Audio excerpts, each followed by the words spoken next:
what more can I say? Let me come to you, Michael Oluwagbemi. Um, what kind of different economic mindset do we really need right now for this new normal? Absolutely. There's no doubt that the world has changed, but the reality also is that the world changes every time. So change is the only permanent thing in the world. And we as humans, as Omojo had already explained, is that we're resilient. We are the reason why we are the only one of the 10 proto-human race that survived to become the Homo sapiens that dominated the earth. Is because of our resilience. That's what made us different from the Denisovans and the Neanderthals and all the other competitive human race. Now, our resilience also will come in terms of how do we respond to the future. So I always say this, that the future is for the optimist. While some might see challenges and problems, I see opportunities.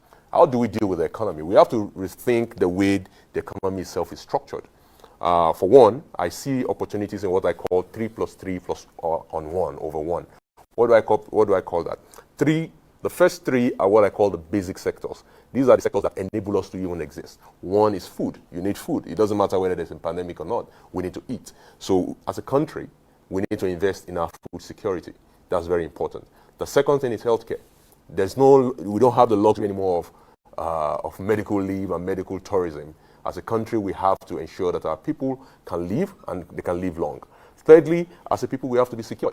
So in all of these, as all of this is going on, maybe for those of my co-panelists and everyone watching, there's an intense war going on at the borders of Nigeria, between Nigeria, Boko Haram, the Chad forces and all of that. Nigerians need to be secure. It doesn't matter whether you're undergoing pandemic or not, you need to invest in your security. So these are the But three... the security now, what this pandemic is showing, Sure. doesn't it also go beyond fiscal security, Yeah. like tech independence, which Leo Stan has also been championing, I'll get to that that. we need Absolutely. to be independent Sure. tech-wise. No, I will even get to that. So Okay. those are what I call the 3 basic. There's 3 basic because we need them to even exist. You need security, you need food, and you need healthcare.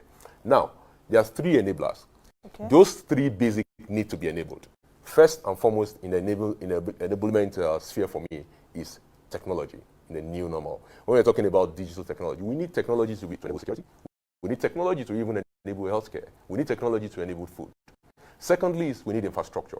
Now, what you call infrastructure might vary from one point to the other, but what's infrastructure basically is what we are better off investing in together than doing singly. It's better for you to, as a person, to have a road laid for you by your government than for you to go build your own house directly. So as a country, as an economy, we need to start investing in those things that we use together that makes more sense for us to invest in as a group instead of a unit. And thirdly, it's financial sector. You need the financial sector, of course, to enable the entire sector. Now, all of this is built on human capacity development.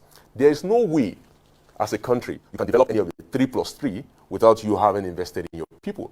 And investing in your people does not mean research. It doesn't mean university. It doesn't mean the big things that, what is fanciful and all that. It means investing in our basic education. As a people, we need to start paying attention to what happens at our primary school level. If you don't invest in your primary school education, you will have lost a whole generation of children that will not be able to enable the 3 plus 3.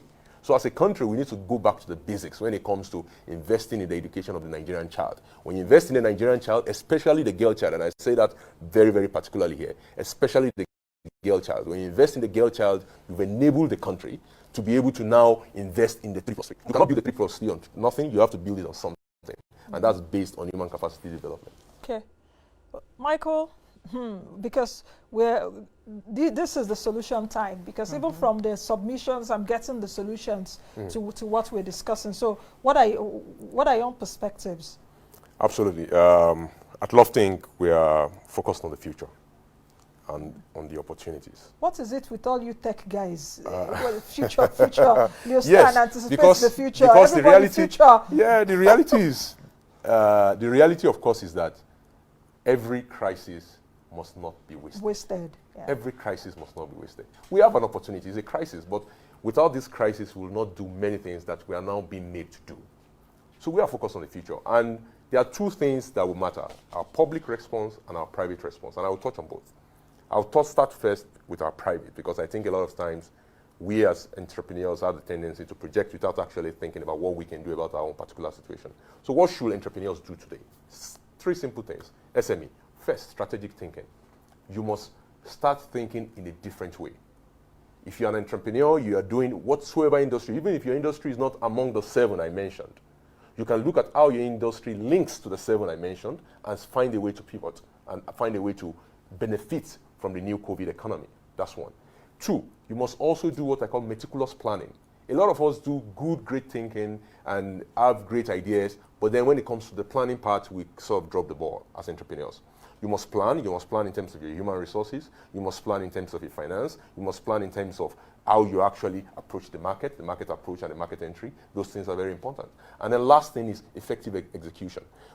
Even with the greatest thinking and the best planning, if you do not have effective execution, then you sort of have dropped the ball. So as entrepreneurs, think SME. You have to have strategic thinking, you have to have a meticulous planning, and lastly, you must have effective execution. Secondly, in terms of our public sector, what should we be doing? Our public sector, of course, is where all of us have these great ideas about what Nigeria should do, what Nigeria should not do. But the first important thing in the public sector, again, is public sector reforms.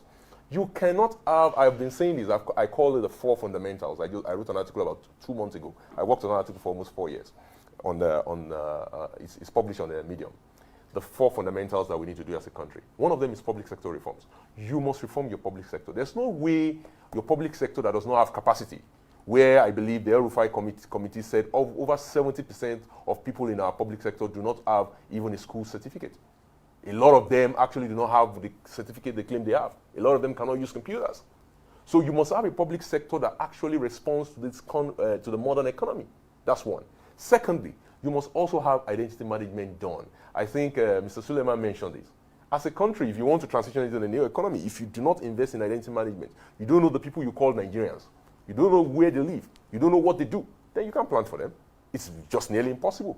Thirdly, as a country, you must also invest in the sectors that matter. Again, the sector that matters, I already mentioned them, the 3 + 3 over 1. Those sectors matter, and you must invest in them. You must invest in your infrastructure. Power, very important. You must invest in agriculture, and not agriculture the way we're doing it, not agriculture as an empowerment. Agribusiness starts all the way from production to processing to sales to distribution to export. We must look at agriculture as a means for job creation. We must look at agriculture as a means for income earning. We must look at agriculture as a means for export earnings. If you don't look at agriculture as a sector that you as a government can earn from, the way you earn money from the oil and gas sector, then the tendency is to give agriculture money out almost like an empowerment. And then you don't have a requirement for agribusiness people to actually take part in that. And lastly, as a people, we must also invest in the things that will matter, which is human beings. Our humans, ultimately, that is what is important. When we all say we're a country, we are Nigeria. Who are Nigerians? Nigerians are the people. We must invest in our primary education. I keep saying this, look, primary education is in the hands of our local government and our state government.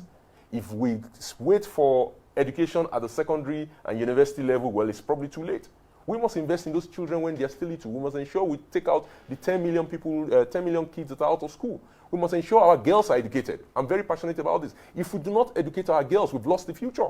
So as a country, we must invest in the education sector and ensure we do education reforms. Michael, your final thoughts?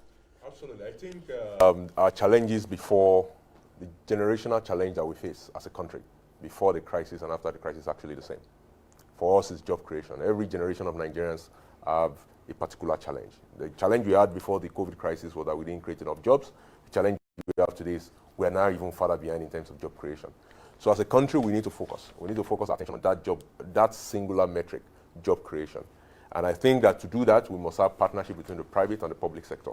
And you cannot have that partnership unless there's genuine conversation and there's genuine intention on both sides to ensure that Nigerians get the jobs they need in order to live a good life.